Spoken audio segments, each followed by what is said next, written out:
गणपते नमः। आप सभी का आपके अपने चैनल पर बहुत बहुत स्वागत है। आज इस वीडियो में हम भक्त त्रिलोचन की कथा सुनेंगे। यह कथा है भक्तमाल में त्रिलोचन भक्त की। बड़े भारी भक्त थे और उनके यहाँ भक्त लोग आया करते थे। सदा भीड़ लगी रहती थी। 50-50 100 भक्त कीर्तन करते हुए आते और भोजन प्रसादी पाते। ऐसी जगह भगवान जरूर आते हैं और सेवा करने आते हैं। यही नहीं कि भंडारा पाके चले गए। त्रिलोचन जी के यहाँ भगवान एक मजदूर का रूप बना करके नौकरी ढूंढने गए। त्रिलोचन जी को जरूरत भी थी, क्योंकि 100 50 भक्तों के टोल आते थे। उनको भोजन बनाना खिलाना। त्रिलोचन बैठे थे वहाँ। भगवान एक मजदूर का रूप, फटी सी एक धोती है, पाँव में जूता नहीं है, बहुत ही दीनहीन रूप बनाकर आ गए। त्रिलोचन जी के यहाँ हर समय कीर्तन होता था। भगवान के सच्चे भक्त थे।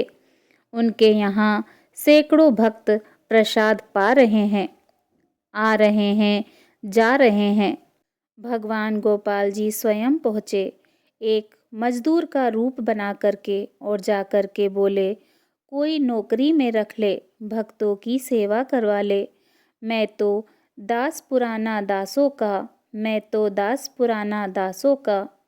त्रिलोचन जी भीतर से दौड़े, अरे हमारे यहाँ तो बहुत भीड़ रहती है, कोई आ गया, चलो बात करते हैं। त्रिलोचन जी मजदूर रूप ठाकुर जी के पास गए और बोले, अरे भैया, तुम कौन हो, कहाँ से आए हो? तुम तो बड़े सुंदर, सरल और आकर्षक हो। तुम्हें देखकर तो एकाएक ही मुझे अपने ठाकुर जी का स्मरण होता है। ठाकुर जी हंस गए, समझ गए कि अब हमारा भक्त आया है। बोले, भाई देखो, मैं नौकरी ढूंढने आया हूँ और एक साधारण सा नौकर हूँ, मुझे नौकरी चाहिए। त्रिलोचन जी बोले, अच्छा भाई, तुम नौकरी चाहते हो, तुम्हारा कोई पता ठिकाना? मजदूर रूप ठाकुर जी बोले, मेरे कोई माँ नहीं, मेरे कोई बाप नहीं। अब ठाकुर जी कह तो रहे हैं सच, लेकिन त्रिलोचन भक्त समझ रहे हैं कि कोई अनाथ होगा, किसी ने पालन पोषण किया होगा। त्रिलोचन बोले, तो भाई तेरी तनख्वाह क्या क्या लेगा तू? मजदूर रूप ठाकुर जी बोले, देखो जी, एक भी पैसा नहीं लूँगा। त्रिलोचन बोला, तो नौकरी किस बात की? मजदूर रूप ठाकुर जी बोले, मैं खाऊं ज़्यादा, इस कारण कोई नौकर नहीं रखता मुझे। त्रिलोचन जी बोले, भैया कितना खाते हो? मजदूर रूप ठाकुर जी ने बोला, 5 किलो। त्रिलोचन जी, अच्छा भैया, खाने की तो कोई कमी नहीं, यहाँ सैकड़ों भक्त भोजन करते हैं। जो सेवा करता है वहाँ घाटा नहीं रहता, चाहे कैसी भी सेवा हो। त्रिलोचन जी बोले, भाई 5 किलो हम रोज खिलाएंगे तुझको, लेकिन तेरी ठहरने की और कोई शर्त है? मजदूर रूप ठाकुर जी बोले, हमारी कोई निंदा न करे, तब हम नौकरी कर पाते हैं। जा दिन कोई निंदा करेगा, हम छोड़ के चले जाएंगे। त्रिलोचन जी, अच्छा भाई, हम निंदा क्यों करेंगे? हमारे यहाँ तो निंदा का कोई काम नहीं, दिन रात कीर्तन करते हैं और हमारे यहाँ जितने लोग नाते रिश्तेदार सांसारिक संबंधी आते हैं, भगवान के भक्त आते हैं, तुम उनकी सेवा कर लोगे?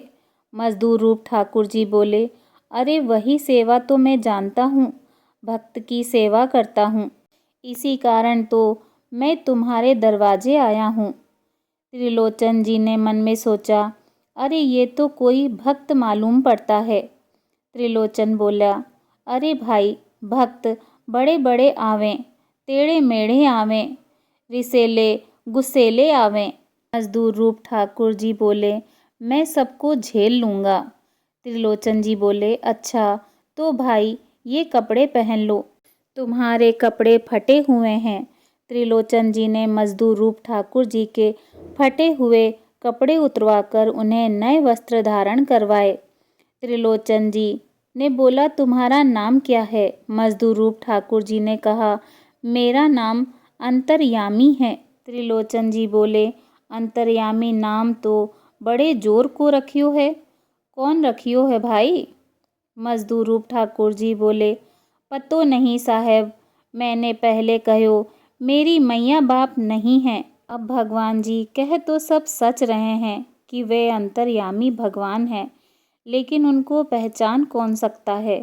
मुश्किल तो ये है, फटे फटे कपड़े में आए हैं, कोई पहनैया नहीं, जूते नहीं।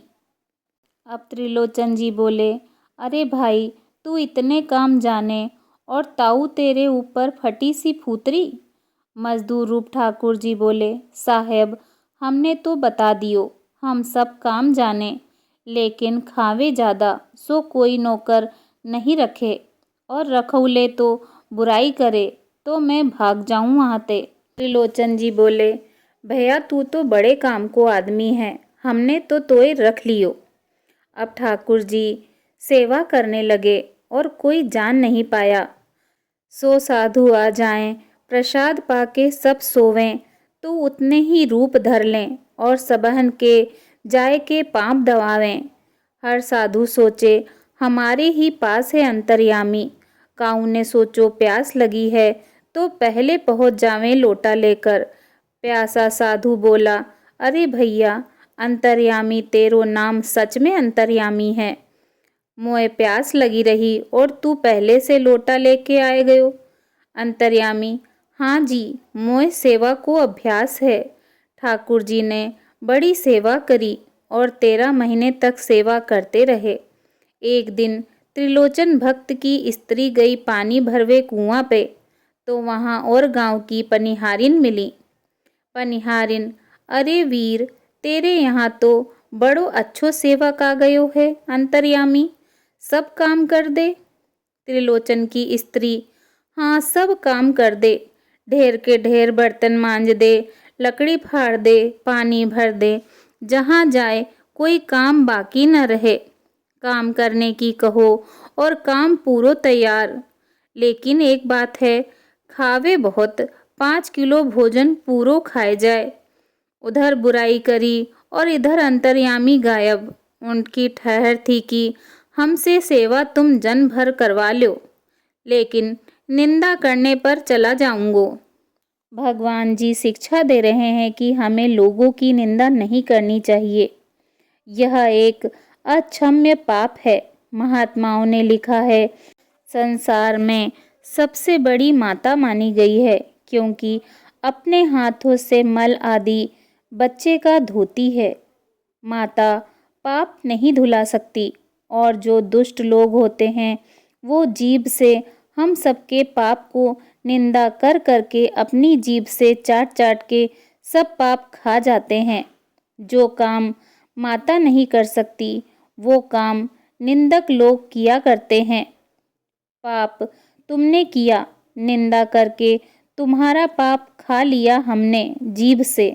इसीलिए शास्त्र में कहा गया है, पराई निंदा के समान पाप कुछ नहीं है। तो जैसे ही अंतर्यामी के बारे में त्रिलोचन जी की स्त्री ने पनिहारिन से कहा कि अरी खावे बहुत, वैसे ही अंतर्यामी गायब हो गए। अब गायब हो गए तो वहाँ सब काम फैला रह गया। त्रिलोचन जी बोले, अरे अंतर्यामी, ओ रे अंतर्यामी, और दिना तो बुलाने की जरूरत नहीं थी, पहले ही हाजिर हो जाते थे। आज चिल्ला रहे हैं अंतर्यामी, अरे अंतर्यामी, कोई नहीं आ रहा। त्रिलोचन जी समझ गए कि कोई न कोई किसी ने बुराई की है। उसकी ठहर थी कि जिस दिन तुम बुराई करोगे हम यहाँ से चले जाएंगे। भगवान कभी नहीं चाहते कि हमारा भक्त किसी की बुराई करे, निंदा करे या पाप खावे। ये जीभ भगवान के नाम के लिए है। भगवान शिक्षा देते हैं कि तुम क्यों बुराई करते हो। त्रिलोचन जी समझ गए थे। उतने में उनकी स्त्री आई। पानी भर के। उसने पूछा कि तेने क्या बुराई करी थी अंतर्यामी की? पहले कुछ नहीं बोली, चुप रही। बाद में कहा कि हाँ, अंतर्यामी की निंदा की थी पनिहारियों से कि खावे बहुत। त्रिलोचन ने अपनी स्त्री से कहा, अरे तेने अंतर्यामी को गायब कर दियो। त्रिलोचन जी अंतर्यामी के वियोग में पागल होकर चारों ओर घूमने लग गए और पुकारने लगे, अंतर्यामी अंतर्यामी कहाँ गया अंतर्यामी, मेरो प्राण अंतर्यामी, मेरो देह अंतर्यामी, मेरी मैया अंतर्यामी, मेरो बाबा अंतर्यामी, मेरो भैया अंतर्यामी, मेरो बंधु अंतर्यामी, अंतर्यामी अंतर्यामी अंतर्यामी अंतर्यामी। सारा दिन बीत गया पागल की तरह, रात बीत गई। अंतर्यामी अंतर्यामी चिल्लाते चिल्लाते न खाना खा रहे हैं न पानी पी रहे हैं। स्त्री भी चुप, क्या करे, पति पागल हो गया। दूसरा दिन बीत गया, दूसरी रात बीत गई। अंतर्यामी अंतर्यामी कहाँ हो, अंतर्यामी कहाँ, चिल्लाते हुए 3 दिन 3 रात बीत गईं बिना खाए पिए। तब आकाशवाणी हुई। बड़ी मीठी वाणी में आकाश से आवाज आई, अरे त्रिलोचन जी। त्रिलोचन जी की ऊपर दृष्टि गई। है तो कोई नहीं, लेकिन आवाज आ रही है। बोले, कौन है भैया? आकाशवाणी, मैं हूँ तुम्हारा इष्ट। मैं ही तुम्हारे घर में सेवा करने के लिए आया था। देखो, हमारी तुम्हारी ठहर थी कि जब कोई निंदा होगी तब हम वहाँ से चले जाएंगे। अब तुम भोजन करो हमारी आज्ञा मान करके। तुम कहो तो फिर से तुम्हारी सेवा कर सकता हूँ। बोलो क्या चाहते हो? अब त्रिलोचन जी चुप। भगवान से कैसे कहें कि आप फिर से आओ, जूठे बर्तन मांजना, हमारी जूती को गांठ देना, हमारे कपड़े धो देना, हमारी लंगोटी धो देना, कैसे कह सकता है भगवान का भक्त? त्रिलोचन जी हाय हाय करते हुए अंतर्नाद करके पछाड़ खाकर धड़ाम से पृथ्वी पर गिर पड़े और रो रो कर कहने लगे, प्रभु, यह मुझसे कैसा भीषण अपराध हुआ। हाय, आपने ऐसे नीच सेवाएं किया। मोरी साफ करते थे, मलमूत्र तक, जूठे बर्तन मांजते थे, आप जूती गांठते थे। आपने क्या नहीं किया। मैं तो पापी हूँ, नीच हूँ, मुझको तो डूब कर मर जाना चाहिए। आपसे मैंने सेवा ली। अगर आपको यह कहानी पसंद आई हो तो प्लीज़ कमेंट बॉक्स में जय श्री राधे कृष्णा लिखना न भूलें। प्रेम से बोलिए जय श्री राधे कृष्णा।